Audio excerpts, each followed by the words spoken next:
All right, now the markets are up. The S&P, NASDAQ, and Dow, they're all green. And some of the economic data out today, we had the ISM manufacturing numbers, and that number is still in contraction. 19 of the last 20 months have been in contraction, and this is the longest streak of contraction since 2002. And we also had construction spending, and that's down 0.1%. And the estimates were actually 0.2%. So a big miss there. Now we had the tractor company John Deere announce that they're laying off more than 600 workers at one of their Iowa plants, and they're sending that production to Mexico, south of the border. And that's pretty much been one of the common headlines this year of the last remaining American companies. They're shipping their jobs to Mexico, and they're going to continue to leave Americans high and dry. It's all corporate greed. The guys at the top, they'll get bonuses for doing this move. And we're at a sad state of affairs here in America, folks. And I'm afraid it's just going to get worse. And moving on to commodities, because oil, that's the biggest headline today.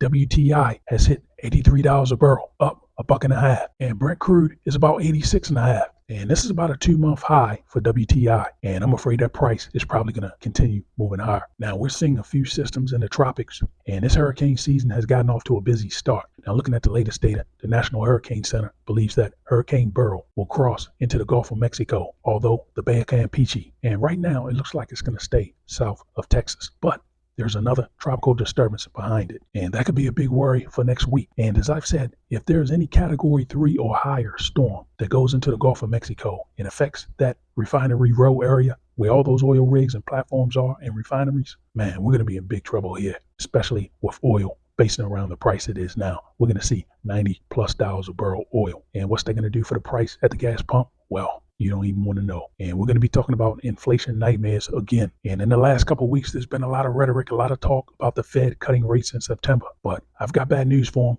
I don't believe oil is going to allow these guys to cut rates. And after the election, we're going to be talking about hiking rates to try to rein the price of oil and inflation in. Now, the precious metals, they're pretty much unchanged. Same thing with agricultural commodities. And this market's green, not too much data. No other data coming out today, and no big name earnings reports. And this market's green, and we'll see if it closes green. This quick stock market commentary, please like and subscribe.